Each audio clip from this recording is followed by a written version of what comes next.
2006년 빌 게이츠가 쓴 책, 생각의 속도란 책이 있습니다.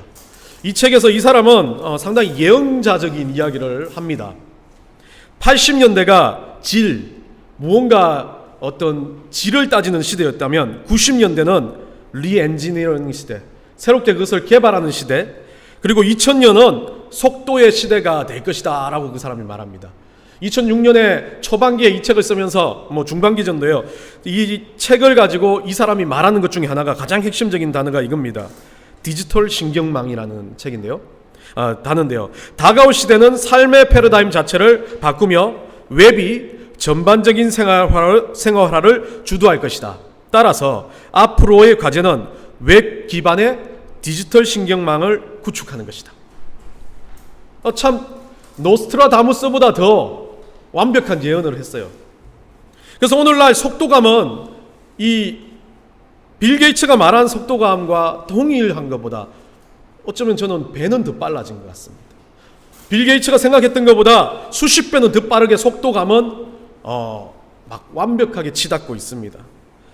빌 게이츠가 예상을 했는지 모르겠지만 오늘날 어떻습니까? 빌 게이츠가 알지 못했던 또 새로운 컨텐츠, 유튜브라는 것이 세상에 떠오르기 시작했습니다. 그러다 보니까 한국 땅의 구석에 있던 BTS라는 사람이 전 세계에 알려지기 시작해요. 그래서 예전에 솔직히 말해서 BTS가 우리 말하는 비틀즈하고 동일하다라고 생각하지만, 비틀즈가 만약에 이 문명의 시대에 태어났다면 BTS보다 저는 더 대단했을 거라고 믿습니다. BTS 팬들한테 여기 민서가 왔다면 큰일 날 발언이지만, 그렇지만 이 BTS라는 아이들이 1억 뷰를 만들고 세상에 수십 개국 수천만 국가 사람들이 열광을 하는 이유는 아마 저는 다른 것도 아니라 이 방송 중에서도 유튜브의 영향력이 상당히 컸다고 봅니다. 유튜브의 생방송은 어떻습니까? 오늘날 제가 만약 유튜브 생방송을 한다면 제가 하는 이 설교가 1초 만에 전 세계 유튜브를 시청하는 곳곳의 사람들까지 다 들을 수 있다는 속도가, 이 빌 게이츠가 말한 속도가, 디지털 신경망의 속도는 이제는 빌 게이츠가 생각했던 속도보다 더 빨라져 버렸어요. 그래서 한국의 아주 농촌에서 구석탱이에서 하는 일까지도 전 세계 뉴욕의 심장에서도 그걸 보고 있을 수 있다라는 것이 오늘날 세상이 되어버렸습니다. 이처럼 속도는 너무 빨라져 버렸는데 이 속도를 따라가지 못하는 사람들은 많아지기 시작했습니다. 그래서 뭐라 그럽니까? 신인류라 그러지 않고요, 구인류 그럽니다. 그래서 유튜브를 하지 않는 인류들을 가지고 튜브 아웃 인류 튜브에서 벗어났다 그래요. 그렇게 말할 정도로 사람들은 이 새로운 인류들이 생겨납니다. 저도 그렇습니까? 유튜브를 보는데 어제 우리 조카하고 같이 와가지고 우리 아들이 유튜브를 보는데 이상한 이야기를 계속 해요, 거기서. 근데 과학적인 상식들입니다. 그 상식들을 유튜브에서 계속 이야기를 해줍니다. 증명했다, 이야기를 하면서 독특한, 만약에 비둘기에게 갈매기에게 매운 새우깡을 주면 어떻게 될까, 이런 거 이야기를 하더라고요. 그래서 새우깡을 주면 안 된다는 이야기를 하면서 그런 이야기를 하던데, 그런 것들에 대해서 정말 넘쳐나는 지식들이 흘러나와요. 그런데 저도 이해가 안 되고 저도 거기에 빠져있지는 못하는 그런 존재가 돼버린 것 같습니다. 제가 왜 이야기를 하냐면요, 속도란 건 이만큼 세상을 살아가는 우리에게도 중요해졌고, 앞으로의 세대는 이 속도감이 정말 엄청난 세대가 될 겁니다. 언어에 대한 속도, 그리고 또한 문명에 대한 속도, 엔터테인먼트, 지식에 대한 속도도요, 우리가 생각하는 것보다 수천 배, 수억 배 빨라질 수 있습니다. 그런데 그런 속도들이 빨라지는 세상을 사는 우리가 하나 있는 것이 있다면, 우리도 그 속도 가운데서 살아왔고 또 그 속도 가운데 있다는데, 가장 우리가 모르는 속도가 하나 있습니다. 그것은 기적입니다. 기적이 일어나는 속도는 세상에 어떤 것보다 빠른데, 어쩌면 1초 만에 영상이 전송되는 거, 우리는 지금은 당연하지라고 생각하지만 예전 사람이 그걸 봤다면 우와 기적이다, 완전히 모세가 홍해를 가른 것보다 더 큰 기적이라고 생각할지 모릅니다. 그런 속도감을 우리는 오늘 모르고 있다는 거죠. 우리가 호흡을 하고 있고 우리가 살아있고 우리가 서로 만나는 이 모든 것이 기적인데, 이 속도는 모른 채 세상의 속도가 빠르다라고만 이야기하고 있습니다. 기적은 계속되고 있는데 그 기적으로 바라보는 우리 눈은 기적을 기적으로 바라보지 않는다는 겁니다. 무언가 많은 다양한 것들이 기적을 보여주지만 그것이 보여져야만이 기적이라 생각하고, 보이지 않는 것은 기적의 속도로 넣지 않는 것이 우리의 모습입니다. 여러분, 제가 가끔 우리 아들하고 우리 와이프하고 이야기를 할 때 되면 무슨 이야기를 하면 우리 와이프가 하고 저하고 막 싸워요. 막 우깁니다. 내가 맞다 네가 맞다. 아주 그런 난제와 같은 이야기를 가지고 결국 난제와 같은 이야기는 그런 거예요. 만약 갈매기가 갈매기한테 아까 이야기했던 그 새우깡을 먹으면 저 갈매기 저는 매운맛을 느낄 거야. 못 느낄 거야. 별거 아니에요. 뭐 그런 거 갖고 싸울 수 있어요. 안 싸웠는데 예를 들면 그런 겁니다. 그런 거 갖고 막 이야기를 합니다. 그러면 저는 뭐라고 말합니까? 가장 신뢰도가 높은 그 자리에서 제3자인 아이가 하나 있습니다. 우리 갈래비. 그럼 갈래비한테 묻습니다. 아빠 말이 맞지? 그럼 갈래비 대답하지 않습니다. 엄마는 또 엄마 말도 일리가 있으니까 엄마 말이 맞아 라고 이야기합니다. 갈래비 대답하지 않습니다. 어디에도 끼어들면 안 되니까 그렇습니다. 그런데 여러분들 사람 3명이 있다면 그런 경우가 있을 수 있습니다. 제 말이 맞고 제 말이 긍정이 된다면 이 사람은 그 말을 우기기 시작할 때 어떤 옆에 있는 사람한테 긍정을 요구했을 때 그 사람은 저를 신뢰한다면 말의 속도는 빨라집니다. 목사님 말이 맞습니다. 물론 틀릴 수 있는데도요. 저를 신뢰하기 때문에 그 말을 합니다. 근데 누군가 말이 틀렸다는 게 아니라 누군가 말을 긍정할 때는 속도가 빨라지면 빨라질수록 어떻습니까? 관계성이 좋다는 겁니다. 여러분, 제가 이야기를 하는 이유가 우리가 기적을 볼 수 있는 눈이 빨라지면 빨라질수록 뭐가 있다는 겁니까? 신앙의 눈, 우리 하나님과의 관계가 좋다는 겁니다. 내가 기적을 느꼈을 때 와, 내가 숨쉬고 있는 기적이다라고 느끼는 건 신앙의 눈, 우리 하나님을 향한 내가 이 기적을 느끼는 내 마음에 있는 믿음이 더 강해졌다는 이야기를 하는 것입니다. 여러분, 기적은 지금도 계속되고 있습니다. 그런데 우리가 느끼지 못하는 건 우리가 신앙으로 무뎌진 겁니다. 기적이 우리가 느껴질 수 있다면 우리는 신앙으로 더욱더 깨어가고 있다는 이야기를 하고 있었습니다. 기적의 속도는 빠르면 빠를수록 우리 신앙이 우리가 가지고 있는 믿음의 속도도 빠르다는 이야기를 해준다는 겁니다. 기적의 속도가 빨라지는 자리에 그것에 대한 신속한 대답이나 확신이 있을 때 우리의 신앙의 확신도 더 공고해지는 것. 그렇기 때문에 기적의 속도가 빠른 것을 빨리 느낄 수 있는 사람은 신앙이 그만큼 확고하다는 이야기를 해주는 겁니다. 여러분, 이 지구가 지금 얼마나 빠른 속도로 움직이는 줄 아십니까? 별로 저도 관심은 없어요. 이런 과학이나 물리 별로 관심이 없습니다. 그런데 저는 문과예요. 신학을 한 목사입니다. 그렇기 때문에 별 관심이 없는데 이거는 재미있더라고요. 우리 지구가 이 자전하는 속도가 시속 160km랍니다. 그 적도에서 느끼는 속도는 160km 느껴야 돼요. 여러분들 그 카트 타보셨어요? 이렇게 레이싱하는 카트 타보면 그게 100km 안 갑니다. 한 70km, 80km면 돼도 막 이런 정도예요. 이 청룡열차 여러분들 타시는 거 그거 100km 정도밖에 안 돼요. 그러면 1600km로 달린다고 생각해봤어요. 적도에서 그렇게 느껴야 되잖아요. 막 머리칼이 다 뽑혀야 돼요. 막. 그런데 우리나라, 그러면 이제 38도 선에 있는 우리나라, 우리 북극이나 남극이 0이라고 생각하는 축이니까 우리나라는 몇 킬로 정도일까요? 그럼 느끼는 속도가 800km는 돼야 되잖아요. 여러분들 비행기가 나는 속도가 800km예요. 여러분들 KTX 앞에 울산역 앞에 서 있으면 KTX 확 지나가잖아요. 걔들이 지나가는 속도가 역에서는 좀 줄여갖고 지나가는 속도니까 한 200km 정도입니다. 원래 파리는 270km, 280km 달리는데 200km 정도로 지나가는 속도가 그렇게 와 할 정도로 느끼는데 800km 정도면 지금 우리는 하나도 서 있는 사람 아무도 없을 거예요. 이거 기적 아닙니까? 이 자리에 우리가 안전하게 서 있고 이 자리에 우리가 그냥 아무렇지 않게 느끼지 못하게 서 있다는 거, 이거 기적인 거죠. 근데 아무도 느끼지 못한다는 겁니다. 생각지도 못한 그것이 기적이라는 걸 우리가 알아야 되는데 우리는 깨닫지 않을 때가 많이 있습니다. 오늘 본문을 통해서 저는 기적의 속도가 어떤 것인지에 대한 이야기를 한 3가지를 가지고 나누고자 합니다. 우리가 이 기적의 속도를 어떻게 느껴야 하는데 어떻게 경험해야 될지, 이 기적을 어떻게 바라봐야 될지에 대해서 우리는 조금은 오병이의 이 기적을 통해서 우리는 깨닫기를 원합니다. 첫 번째, 이 기적은, 우리 주님께서 말하는 이 기적은 단순하게 다른 사람한테 주는 게 아니랍니다. 기적의 주체에 대해서 말할 때 기적의 주체는 바로 너다 라고 이야기하고 있습니다. 오늘 이 본문에 보면 오병이의 사건들에게, 백성들에게 먹을 것을 나눠주라고 우리 예수님이 말합니다. 그런데 이 제자들은 어떻게 생각합니까? 잔머리 막 돌립니다. 그들은 자기 눈앞에 있는 그 기적을, 자기 눈앞에 펼쳐질 기적에 대해서 이해를 못합니다. 이성적으로 판단하기 시작하니까요. 5,000명이나 있어요. 어린아이하고 다 합치면 10,000명이 될지도 모릅니다. 그런데 이래 많은 사람들을 우리 보고 먹이라고 예수님 갚으십니까? 예수님 지금 집에 돈 좀 쌓아놔주셨습니까? 아니면 예수님 지금 이 사람들을 먹이기 위해서는 무언가 다른 방편이 필요한데 아무것도 할 게 없다는 겁니다. 그런데 이 제자들은 어땠습니까? 이 일 앞전에 이 제자들은 어떤 기적 가운데 있었습니까? 여러분들 기억하시죠? 2명씩 짝지어서 가가지고 가가호호 방문해서 복음을 전할 때 귀신이 쫓겨나고 병자가 일어나고 막 엄청난 역사가 일어났었어요. 그래서 제자들도 힘을 얻었잖아요. 그런데 그 제자들이 그런 것들을 다 보고 지금 와서는 뭐라고 생각하고 있습니까? 그것이 다 아무런 복음의 능력이 아니라 그냥 일종의 마술쇼에 불과한 것처럼 생각했을지 모릅니다. 그러다 보니까 이들은 확신이 없었습니다.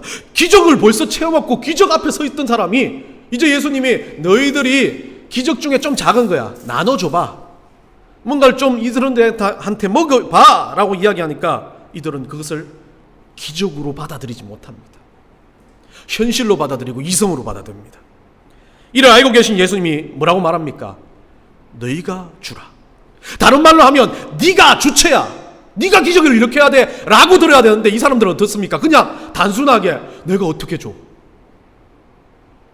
우리 모 집사님이 자주 하시는 말, 내가 어떻게 합니까? 이 말이 잘못된 거, 이 말이.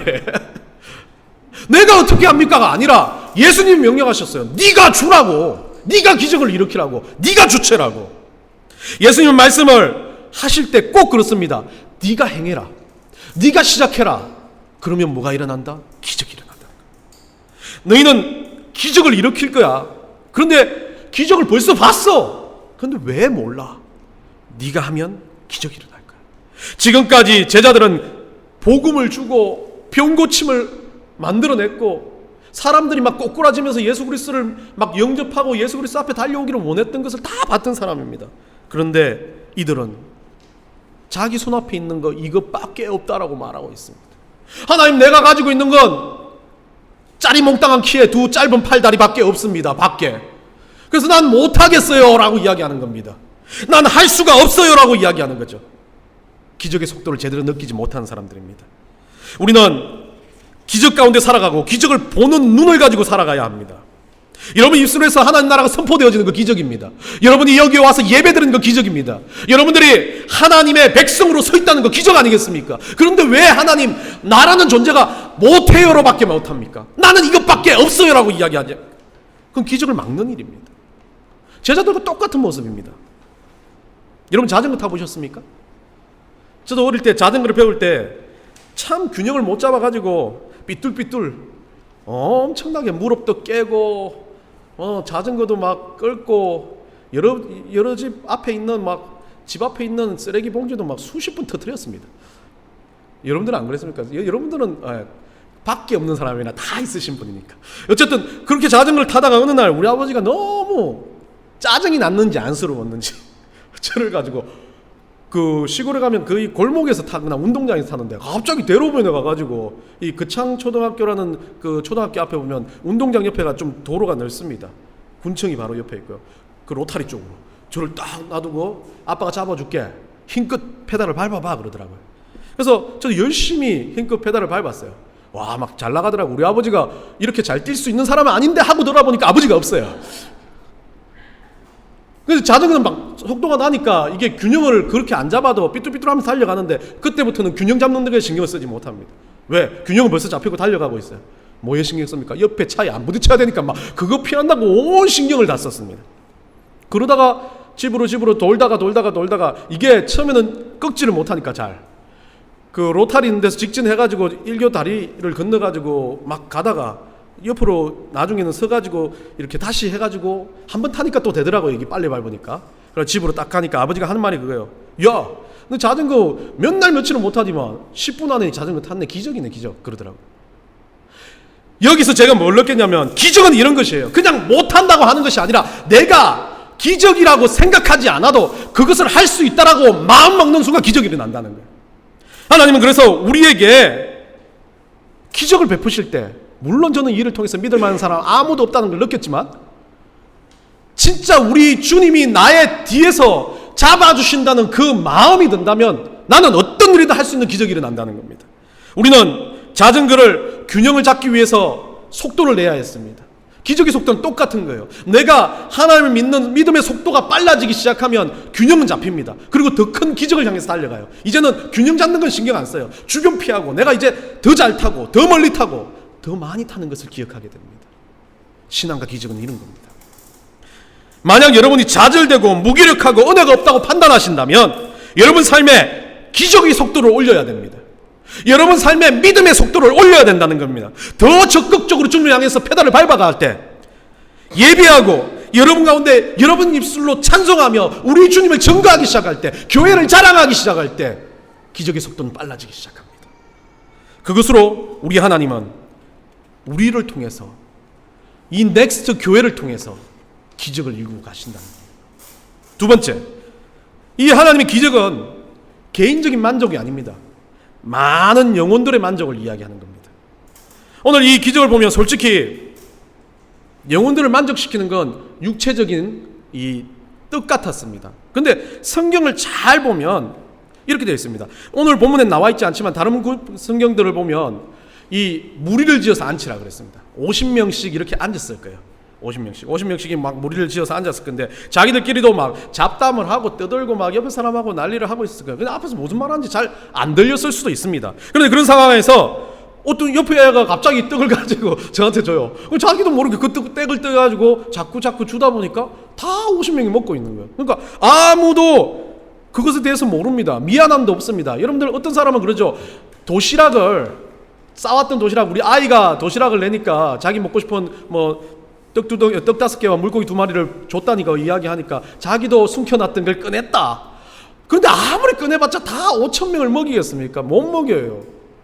근데 그거에 대한 성경은 그런 것이 아니라 진짜 물고기 2마리와 떡 5개로 떼어지며 하나님 축사하신 그 일로 역사가 일어났다는 이야기를 하는 게 12강지를 남긴 사건이에요.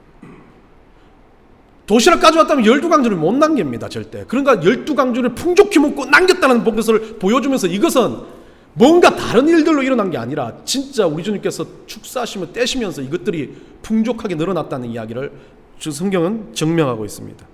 여러분, 기적은 나 스스로가 만족되는 것이 아니라 내가 기적을 일으키는 그 주체가 된다면 주변 사람들까지 다 먹게 된다는 거예요. 만족이 일어난다는 겁니다. 내가 떼어주는 손이 나는 기적인 줄 몰랐는데 내가 받고 그것을 자연스럽게 떼어주는 순간 옆 사람도 기적의 동참자가 되고 나도 기적의 주체가 되어버리는 거예요. 그렇기 때문에 기적은 개인적인 만족이 아니라 공동체의 만족이요, 영혼의 만족을 이야기하는 겁니다. 여러분, 정말 재미있는 건 우리나라 인구가 5,100만 명, 5,181만 명 그렇게 이야기해요. 남한 인구가. 이 네이버 통계에 지금 이야기해. 근데 여러분들이 한성훈 목사를 만날 수 있는 확률은 5,181만 분의 1입니다. 여러분들이 일평생을 살면서 5,181만 명을 만날 수 있냐? 못 만납니다. 그런데 저를 만났어요. 이거 기적이잖아요. 그리고 넥스트란 공동체가 있어요. 이거 기적이잖아요. 그리고 이 넥스트란 공동체가 선교를 하며 외부로 나아가서 또 다른 공동체를 만나요. 기적인 거죠. 개인의 만족이 아니라 개인의 확률을 뛰어넘어서 공동체가 되고 공동체의 확률을 뛰어넘어서 국가가 되고 국가의 확률을 뛰어넘어서 전 인류가 되어져 가는 것. 이게 기적이라는 겁니다. 마지막으로 세 번째입니다. 마지막으로 하니까 눈빛이 다들 너무 평온해지십니다. 네, 마지막이 지금 3장이에요. 3장. 자, 마지막으로 세 번째입니다. 세 번째는 기적의 속도의 현장 가운데 우리가 있어야 된다는 겁니다. 우리는 기적이 일어나는 그 현장 가운데서 기적을 체험하고 있어야 된다는 거죠. 오병이어의 엄청난 속도의 기적이 일어나고 있습니다. 그런데 모르는 사람 또 모르고 아는 사람은 압니다. 그 기적이 보여지는 그 자리에는 물고기 2마리와 떡 5개. 이것에 대해서 구체적으로 생각해 보면 7이란 7입니다. 제가 늘 이야기하지만 7이라는 숫자 너무 좋은 숫자예요. 완전수입니다. 성부, 성자, 성령의 3, 그리고 전 세계 열방의 4방위, 이걸 포함해서 7, 완전수라고 이야기합니다. 성경에는 7을 완전수라고 이야기합니다. 근데 이 7이라는 완전수라는 것을 오늘 뭘로 만들었습니까? 떡 5개와 물고기 2마리로 만들었다는 겁니다. 어쩌면 이 떡 5개와 물고기 2마리는 근본적인 의미에는 우리 주님께서 축사하셨다라고 이야기합니다. 주님께서 그것 위에다가 뭐를 했어요? 기도를 하셨고 하나님이 그것에 대해서 축복하셨다는 겁니다. 다른 말로 이야기하면 이것이 전파되어지는 복음을 이야기하고 있습니다. 성부, 성자, 성령, 그리고 4방위 인류 전체를 이야기합니다. 우리 하나님을, 우리 그리스도의 복음을 인류에 전하는 것을 완전수 7에 대한 의미가 들어가 있습니다. 그러면 다른 말로 떡 5경우와 물고기 2마리는 어떻습니까? 영적인 양식이 아니라 육적인 양식입니다. 근데 육적인 양식을 통해서 뭘 했습니까? 예수님이 축사하시고 예수님이 주셨던 그 기적을 보고 그 기적의 속도 가운데 들어오면 뭐가 생긴다고요? 믿음의 속도가 생기는 거죠. 그 믿음의 속도는 뭐를 만듭니까? 복음의 전파를 만들어낸다는 거죠. 영적인 부분도 있지만 여기는 육적인 부분과 같이 들어가 있다는 겁니다. 자, 자세히 바라보면 이 육적인 부분을 다시 한번 생각해 보겠습니다. 떡은 탄수화물을 이야기합니다. 물고기는 뭐를 이야기합니까? 무기질과 단백질, 뭐 다른 비타민도 들어가 있다고 DHC까지 들어가 있다고 말합니다. 근데 여러분들 한번 잘 생각해 보세요. 물고기 같은 거 스테이크를 먹을 때 꼭 옆쪽에 뭐 물고기 만들면 옆에 감자라도 갖다 놓고 옆에 뭐 밥 같은 걸 갖다 놓는 이유가 저는 잘 모르지만 음식궁합이라 그런답니다. 물고기가 생각보다 탄수화물이 적대요. 저도 놀랐어요. 뭐 DHC가 뭔지는 모르겠지만 하여튼 그 영양소로 봤을 때는 이 탄수화물과 같이 먹었을 때 상당히 완전한 영양소를 만들 수 있다, 완전한 한 끼를 만들 수 있다라고 생각해요. 이 아이가 대단한 거죠. 집에서 영양학적으로 뛰어난 어머니가 영양학적으로 물고기 2마리와 떡 5개만 정확히 완벽한 영양소야. 너 혼자 먹으면 뼈가 튼튼해지고 쑥쑥 자랄 거야. 이렇게 해서 된 건 아닐 겁니다. 그냥 그 시절에 가지고 다니는 음식이었습니다. 근데 완벽함을 보여주는 거죠. 영양소의 완벽함을 보여주고 있습니다. 근데 그 영양소의 완벽함이란 7도 완전수 7에 들어가는 거죠. 영양소의 완벽함을 뛰어넘어서 이 완벽함이 육적인 완벽함을 뛰어넘는 뭐를 이야기합니까? 복음, 영적인 것을 이야기하고 있습니다. 떡이란 건 예수 그리스도를 이야기합니다. 신약에서 계속 예수 그리스도를 생명의 떡이라고 말하고 있습니다. 생명의 떡은 뭡니까? 그 떡을 통해서 우리 주님께서 뭐 하시겠다고요? 복음으로 전파되겠다는 이야기를 하고 있습니다. 그럼 물고기는 뭡니까? 여러분들 베드로의 물고기도 아시죠? 물고기 기억하십니까? 베드로가 뭐 합니까? 물고기 잡을 때 그래서 그 물고기 153마리 하면서 물고기 기억납니까? 기적의 현장에 물고기가 있었어요. 그리고 또 신약의 많은 구절을 바라보면 물고기를 무엇을 상징하냐면 지금 베드로 천주교가 어두모를 쓰고 있는 것처럼 이 물고기는 베드로의 제자됨에 대한 상징을 이야기하고 있습니다. 기적의 상징을 이야기하고 있는 거죠. 결국 그러면 생명의 떡인 복음과 그것을 가지고 있는 물고기의 상징한 기적이라면 복음과 기적 뭐겠습니까? 복음의 전파입니다. 저보고 이단이라고 할지 모르겠지만 복음의 전파입니다. 이 오병이의 기적은 예수님이 그거 보여주고 싶으신 거예요. 그 사람들한테 그냥 기적 보여주는 게 아니라 내가 생명의 떡이다. 12강진을 남길 만큼 충분히 먹고 마실 수 있게 해주는 내가 천국에 영원한 복음을 줄 영원히 목마르지 않게 할 그 예수 그리스도다. 내가 메시아, 머사야, 너희들의 주인이다 라고 이야기하는 겁니다. 여러분, 우리는요 예수 믿는 것 자체가 기적이라는 겁니다. 오늘 내가 예수 믿고 세상으로 나가는 건 기적몰이를 하는 거예요. 기적의 속도를 막 높이는 거예요. 우리는 우리 인생 가운데서 이런 예수 그리스도께서 보여주신 증거가 있고 확실한 우리가 가지고 있는 믿음의 증거가 있다면 우리는 오늘부터 기적의 속도를 높여야 합니다. 누구보다도 더 완전한 기적의 결정체들이 되어야 됩니다. 여러분 삶에 기적이 이어지기를 원합니다. 여러분 삶을 통해서 하나님의 역사가 일어나는 것 당연하다고 생각해야 됩니다. 내가 이거밖에 할 수 없어가 아니라 나는 이 밖에를 뛰어넘는 사람, 나는 우리 주님께서 기적을 만드는 도구가 될 사람이다 라는 그런 주체의식이 있어야 된다는 겁니다. 오늘 예수님은 오병이의 기적을 통해서 여러분들을 이곳으로 초대합니다. 우리 주님이 드리는 초대장입니다. 기적을 보이니? 제자들 같이 그냥 기적의 현상만 보지 마라. 그 떡과 그 물고기 안에 있는 핵심을 봐요. 영원히 목마르지 않게 할, 영원히 배고프지 않게 할 생명의 떡을 취하는 여러분들이 되시기를 간절히 원합니다. 여러분, 그 기적의 현장의 주인공은 여러분이십니다. 말씀을 맺으려고 해요. 그 현장의 주인공이 여러분이라면 여러분은 지금 여러분이 가지고 있는 이 속도로 만족하시면 안 됩니다. 오늘 오병이의 기적에서 보여줬듯이 여러분의 속도는 더욱더 빨라져야 합니다. 그래서 저는 우리 교회가 부흥의 역사를 이렇게 가져갔으면 좋겠다는 생각을 하고 한 가지 이 문장을 이야기하고 마치겠습니다. 저는 19의 숫자에 대해서 좀 생각을 해봅니다. 첫 번째, 이 오병이어에서 이거는 아무 생각이 없으니까 그냥 들으세요. 오병이어에서 물고기 두 마리는 핵심의 뭐예요? 이 영양소를 가진 복음의 전파입니다. 그래서 그 복음의 전파를 봤을 때 저는 진짜 우리 안에서 세상을 뒤흔만 만한 거룩한 리더, 영적인 리더, 세상 가운데 설 그런 큰 리더들이 2명.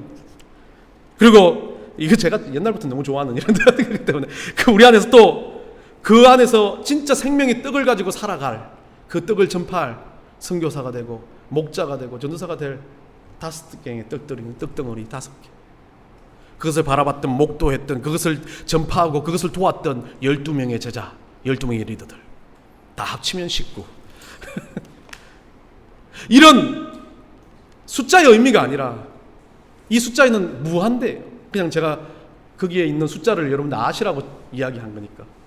무한대의 이런 제자들과 기적의 속도를 체험하고 기적의 속도를 경험하고 기적의 속도를 알리고 복음을 돌고 그 속도에 대해서 세상에 하나님 나라를 전파하는 여러분들이 되시기를 간절히 축원합니다.